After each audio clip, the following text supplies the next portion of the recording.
Top quality और consistent performance के लिए सिर्फ सिल्वर पंप नाम याद रखना।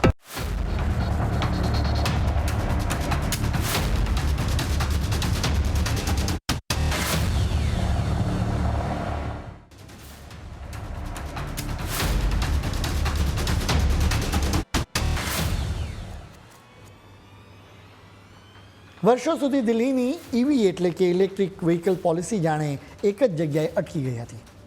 ક્યારેક હાઇબ્રિડ વાહનોને લઈને ચર્ચા થતી તો ક્યારેક ચાર્જિંગ સ્ટેશનની અછતના મુદ્દે ચર્ચા થતી હતી. ઘણા લોકો એવો સવાલ પણ પૂછતા હતા કે આખી વ્યવસ્થા સંપૂર્ણપણે ઇલેક્ટ્રિક બનાવી ખરેખર આર્થિક રીતે પરવડશે કે નહીં. આ બધી ચર્ચાઓ વચ્ચે પોલિસી આગળ વધતી જ નહોતી. દિલ્હીએ આખરે ગિયર બદલી લીધો છે. રસપ્રદ વાત એ છે કે આ સફરની શરૂઆત કોઈ મોંઘી ઇલેક્ટ્રિક સેડાન કે ફેમિલી એસયુવીથી નથી થઈ. સરકારે સામાન્ય માણસોના વાહન એટલે કે ટુ વ્હીલરને પસંદ કર્યા છે.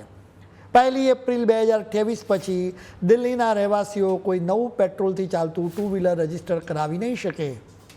સીધી અને સરળ ભાષામાં કહીએ ને તો દિલ્હીવાસીઓએ આ તારીખ પછી ફરજિયાત ઇલેક્ટ્રિક બાઇક કે સ્કૂટર ખરીદવા પડશે.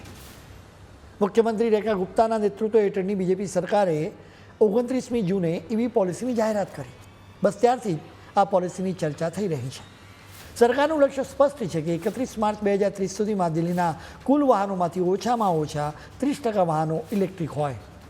પહેલી નજરે કદાચ આ નિર્ણય થોડો અજીબ લાગી શકે કેમ કે કારો વધારે જગ્યા રોકે છે, વધારે ઈંધણ વાપરે છે. એમ છતાં દિલ્હીની નવી ઈવી પોલિસીમાં બાઇક અને સ્કૂટર પર જ ભાર મૂકવામાં આવ્યો છે. એટલે કે ટુ વ્હીલર્સને પર્યાવરણને શુદ્ધ કરવાની જવાબદારી સોંપવામાં આવી છે. હવે સવાલ એ થાય કે આખરે આવું શા માટે?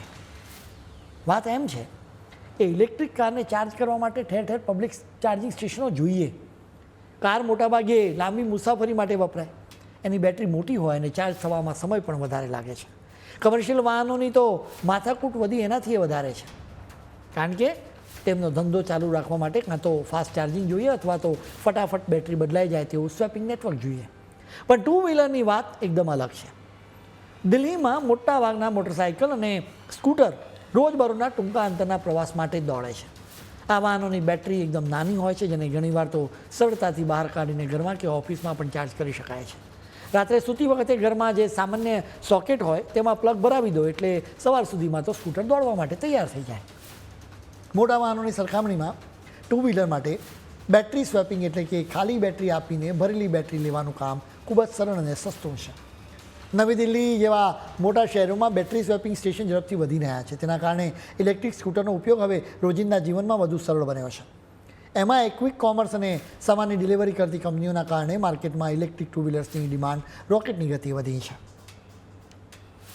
દેશ પેટ્રોલ અને ડીઝલના વિકલ્પનો વપરાશ કરે જરૂરી છે, કેમ કે આ બંને ઈંધણ કાચા તેલ એટલે કે ક્રૂડ ઓઇલમાંથી બને છે.